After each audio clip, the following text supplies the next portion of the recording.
네, 안녕하십니까. 네, 박현민 목자입니다. 제가 감기 때문에 지금 목 상태가 안 좋은데 은혜로 양해해 주시고 또 은혜로 들어주시면 감사하겠습니다. 그러면 말태복음 15장 27절 읽고 제가 기도하고 말씀 전하겠습니다. 시작.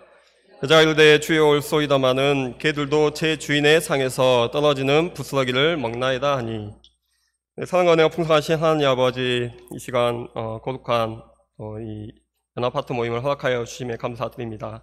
이 시간 이 부족한 종이 하나님의 말씀을 들고 나왔습니다. 온전히 하나님의 말씀만이 드러나게 도와주시고, 또 이 시간 저희가 가나안 여자의 부스러기 믿음을 배울 수 있기를 간절히 기도합니다. 모든 게 예수님의 이름으로 기도하였습니다. 아멘. 우리는 살면서 욕을 듣거나 심한 말을 들을 때가 있습니다. 저 같은 경우에는 군대와 직장 생활에서 원 없이 들었던 것 같습니다. 물론 듣고 참는 경우도 있었지만 참지 못할 때도 있었습니다. 보통 심한 막말을 들으면 심리학적으로 분노, 미움의 감정이 들기 마련입니다. 그러나 오늘 본문에는 예수님의 심한 말에도 끝까지 참고 부스러기 은혜를 구하는 여자가 나옵니다. 그녀가 어떻게 심한 말을 참고 부스러기 은혜까지 구할 수 있었는지 이 시간 그 비결을 배울 수 있기를 기도합니다. 우리가 이 시간 본문에 나오는 여자의 부스러기라도 구하는 믿음을 잘 배우고 충만한 은혜를 누릴 수 있기를 기도합니다. 21절을 보십시오. 예수님께서 두로와 시돈 지방으로 들어가시게 되었습니다. 두로와 시돈은 페리키아인들의 항구 도시로 이곳은 바알 우상 숭배의 본거지였습니다. 그래서 유대인들이 이 지역 사람들을 부정하게 보았습니다. 이곳에서 가나안 여자가 예수님께 나왔습니다. 가나안 여자는 다른 복음서에서는 수로보니게 여인으로 나옵니다. 수로보니게는 수리아와 페니키아의 합성어로 수리아에 사는 페니키아 사람이라는 뜻입니다. 즉 가나안 여자는 하나님이 택한 이스라엘 족속이 아닌 이방 여자였습니다. 이 여자에게는 흉악하게 귀신 들린 딸이 있었습니다. 어떻게든 딸을 치료하고자 여기저기 수소문하다가 예수님 이야기를 듣게 되었습니다. 그리고 그 예수님이 여기로 오신다는 소문을 듣고 이렇게 예수님께 직접 찾아왔습니다. 22절을 보십시오. 주 다윗의 자손이여 나를 불쌍히 여기소서. 내 딸이 흉악하게 귀신 들렸나이다. 그녀는 예수님을 주 다윗의 자손이라고 부르고 있습니다. 주 다윗의 자손이라는 말은 메시아, 구원자라는 말입니다. 여인은 이방인이었음에도 그리고 예수님을 소문으로만 들었음에도 예수님을 인류의 구원자, 메시아로 영접하고 있었습니다. 그녀는 메시아 예수님만이 흉악하게 귀신 들린 딸을 고칠 수 있다고 믿었습니다. 그래서 이렇게 예수님께 나와서 큰 소리로 간청하고 있습니다. 이러한 간청에 예수님은 어떻게 하셨습니까? 23절 전반절을 보십시오. 예수는 한 말씀도 대답하지 아니하시니 예수님은 여인의 간절한 부르짖음에도 대답하지 않았습니다. 악성 댓글보다 댓글이 없는 게 더 비참하다고 합니다. 말씀을 전하는데 반응이 없으면 너무나 힘듭니다. 말을 걸었는데 대답하지 않고 무시하면 더더욱 힘들 것 같습니다. 더군다나 제자들도 뒤에서 소리 지르는 여자가 시끄럽다며 빨리 보내라고 말하고 있습니다. 이때 침묵하셨던 예수님이 말씀하셨습니다. 24절을 함께 읽겠습니다. 시작. 예수께서 대답하여 이르시되 나는 이스라엘 집에 잃어버린 양 외에는 다른 데로 보내심을 받지 아니하였노라 하시니 나는 이방인을 위해 온 게 아니라 이스라엘의 양들을 위해 왔다며 이방 여자를 대놓고 차별하였습니다. 평소에 예수님과는 다르게 이 여자에게는 유독 차갑게 대하셨습니다. 이전에 예수님은 중풍병자가 지붕을 뚫고 내려오는 물에도 불구하고 아들아, 내 죄사함을 받았느니라. 혈루증 앓는 부정한 여인이 옷가를 만졌을 때도 딸아, 내 믿음이 너를 구원하였으니 평안히 가라. 매우 따뜻하고 스윗하게 말씀하셨습니다. 이렇게 스윗하고 따뜻한 예수님이 유독 이 여자에게만 냉랭하였습니다. 하지만 이 여자의 반응이 어떠합니까? 다 함께 25절을 읽겠습니다. 시작. 여자가 와서 예수께 절하며 이르되 주여 저를 도우소서. 여인은 차가운 예수님의 반응에 오히려 더 자세를 낮추었습니다. 예수님께 무릎을 꿇고 절까지 하였습니다. 무릎을 꿇고 절한다는 것은 상대를 높이고 자신을 한없이 낮추는 것입니다. 남자들은 보통 언제 무릎을 꿇습니까? 프로포즈 할 때 꿇습니다. 그리고 와이프에게 크게 잘못했을 때 꿇습니다. 이처럼 간절하게 청혼을 하거나 간절하게 용서를 구할 때 무릎을 꿇습니다. 이 여자도 예수님께 더 간절하게 자신을 낮춰서 도와달라며 애원하고 있습니다. 제가 그 자리에 있었다면 예수님, 이쯤 하시면 된 것 같습니다. 이렇게 절까지 하며 애원하는데 귀신 들린 딸을 좀 고쳐주세요. 그러나 예수님의 대답은 더 차갑습니다. 26절. 대답하여 이르시되 자녀의 떡을 취하여 개들에게 던짐이 마땅하지 아니하니라. 예수님은 여자를 개라고 말하고 있습니다. 예수님, 아무리 그래도 여자에게 개라뇨. 어떻게 자신을 메시아로 영접한 여인의 간절한 요청에도 침묵하시고 차별하시고 여인을 개 취급하며 굴욕을 줄 수 있습니까? 한 사람이 실족하면 연자맷돌을 메고 깊은 바다에 빠지는 게 낫다고 하신 분이 예수님 아니십니까? 그러나 예수님이 이렇게 심한 말을 하는 데는 다 이유가 있습니다. 여자가 싫어서가 아닙니다. 예수님은 여자의 믿음을 미리 아시고 그 믿음을 시험해 보고 계신 것입니다. 예수님이 이렇게 심한 말을 했을 때 여인이 어떻게 반응하는지를 시험해 보는 것입니다. 보통 사람들은 자신을 개 취급하는 예수님께 진짜 개가 뭔지 보여드릴까요?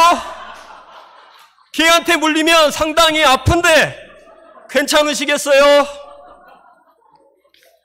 바리새인과 사두개인들은 예수님으로부터 이 독사의 자식들아 라는 말을 들었을 때 예수님을 죽이려고 하였습니다. 그러나 이 여인은 자신을 개 취급하는 예수님께 반항하지 않고 화도 내지 않았습니다. 여자는 오히려 평온하고 차분한 어조로 말하고 있습니다. 다 함께 27절을 함께 읽겠습니다. 시작. 여자가 이르되 주여 올소이다마는 개들도 제 주인의 상에서 떨어지는 부스러기를 먹나이다 하니 주님 말씀이 100번 1000번 옳습니다. 저는 개가 맞습니다. 그런데 그 개도 상에서 떨어진 부스러기를 먹습니다. 그러니 저에게 제발 부스러기라도 주십시오. 아무리 믿음이 좋아도 이렇게 답변하기는 쉽지 않을 것입니다. 참으로 훌륭한 대답입니다.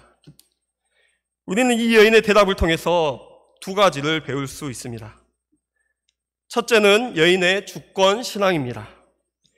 예수님께서 계속 자신을 무시하고 거절하고 굴욕을 주는데도 여인은 주여 옳습니다. 주님 말이 맞습니다.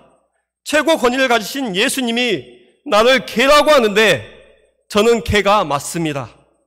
주님이 나를 어떤 자로 취급하시든 내 인생을 어떻게 인도하시든 제가 다 받아들이겠습니다. 이것이 바로 주권 신앙입니다.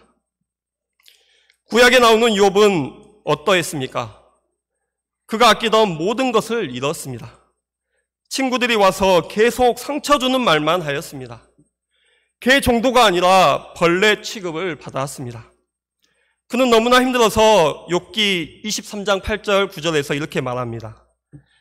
그런데 내가 앞으로 가도 그가 아니 계시고 뒤로 가도 보이지 아니하며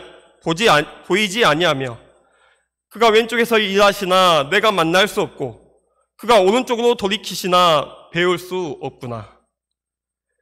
도대체 하나님은 어디 계시는지, 왜 이러시는지 알 수가 없었습니다.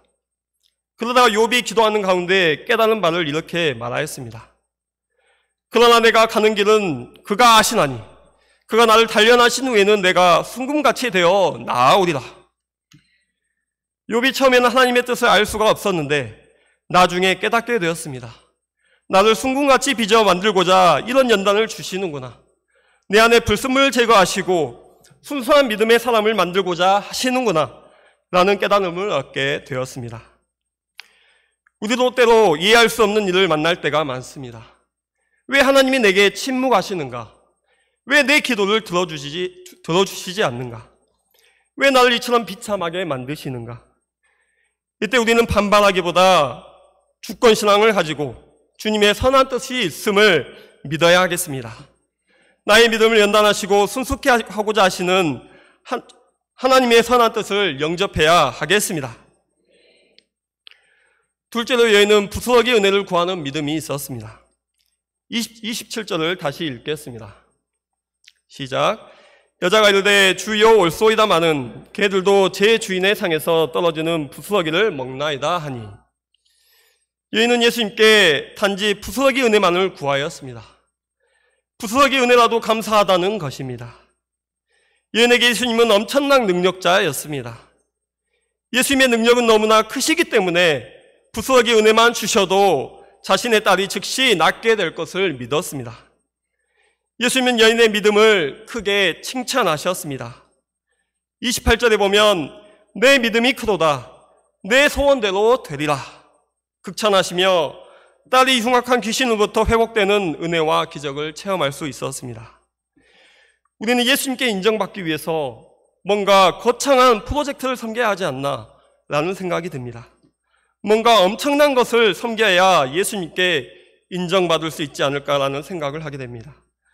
그러나 본문 말씀을 통해서 예수님은 부스러기라도 구하는 여인의 믿음을 크다고 칭찬하셨습니다. 무엇보다 예수님은 행위의 크기보다 마음의 크기를 보셨습니다. 거대한 프로젝트를 섬기든 한 양에게 밥을 사주든 간에 그 마음 가운데 은혜가 있고 사랑이 있고 예수님이 계시다면 그것으로 예수님은 믿음이 크다고 하셨습니다. 이제 수양회가 10일도 남지 않았습니다. 또 드라마야? 또 율동이야? 또 실무자야? 왜 인생 소감을 쓰라고 하는 거야? 우리 마음 가운데 불평불만만 있다면 은혜와 축복을 받을 수가 없습니다. 부스러기 은혜라도 구하는 심정으로 기쁨과 감사함으로 수양회를 준비하고 섬길 때 풍성한 은혜가 임할 줄로 믿습니다. 우리가 이번 수양회를 통해서 풍성한 은혜를 누리고 복음의 기쁨과 감격을 회복하는 수양회가 되기를 간절히 기도합니다. 저는 올해부터 무별 파트장으로 세움을 받았습니다. 물론 부담이 되었지만 부족한 자를 파트장으로 세우신 하나님께 감사하며 열심히 감당하고자 했습니다. 모임을 이루고 단톡방에 공지하고 섬길 분들을 세워야 하는 번거로움이 있었지만 그래도 기쁨으로 감당하고자 했습니다. 그러나 시간이 지나면서 점점 감사와 은혜가 사라져갔습니다. 내가 파트장을 왜 한다고 했는지 후회가 되기 시작하였습니다. 요즘에는 파트장이 아니라 파트종이 된 것 같은 느낌을 받았습니다. 파트의 특송 인도자가 없어서 결국 파트장인 제가 하게 되었고, 또 실무자가 없어 또 파트장인 제가 하게 되었습니다. 점점 불평불만이 생기고 여기서 섬김이 더 추가되는 것에 대해 매우 예민하게 반응하였습니다. 그래서 JBF 여름 수양회 찬양 예배를 해달라는 요청이 있었지만 사양하였습니다. 그리고 수양회 레크레이션 강사도 사양하였습니다. 그리고 저한테 딱 맞는 역할이 있다며 드라마를 도와달라는 요청도 사양하였습니다. 내 사정과 형편은 생각해주지 않고 해주기만을 바라니 제 마음이 무거웠습니다. 더군다나 최근 일주일 동안 저는 감기와 몸살로 힘들어했습니다.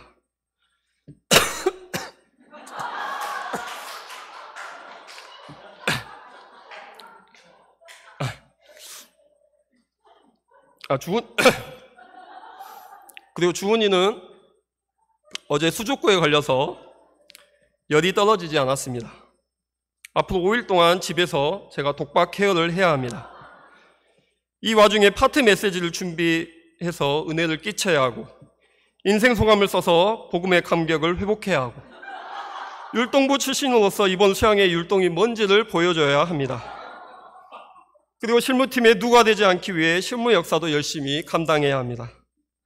마음의 부담만 한가득이었습니다. 진짜 내 안에 있어야 할 감격과 은혜가 없었습니다. 내 안에 예수님의 사랑이 없었습니다. 서기관과 바리새인처럼 행위만 있고 믿음과 심정이 없는 저의 모습을 보게 되었습니다. 오늘 말씀을 준비하면서도 저는 몸살 감기로 힘들고 주은이까지 수족구에 걸려 열이 39도에서 떨어지지 않는 그 순간에도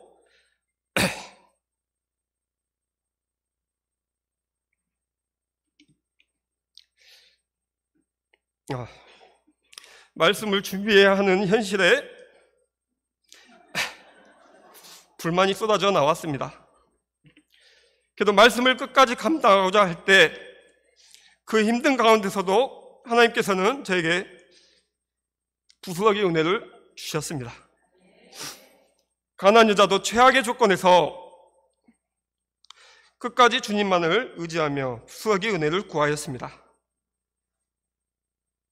그럴 때 귀신 들린 딸이 치유받고 구원받는 축복과 은혜를 받았습니다. 제가 현재 힘들다는 이유로 다 포기하고 예수님께 은혜를 구하지 않는다면 예수님은 개에게 떡을 주는 게 마땅하지 않다며 저를 외면하실 것입니다. 제가 날마다 예수님께 부스러기 은혜를 구해야 하겠습니다. 주님, 옳습니다. 저는 개가 맞습니다. 부스러기라도 주십시오. 라고 고백하며 예수님께 날마다 나아갈 수 있기를 기도합니다. 예수님께 간절히 부스러기를 구하고 내 안에 예수님의 은혜가 충만해질 수 있기를 기도합니다.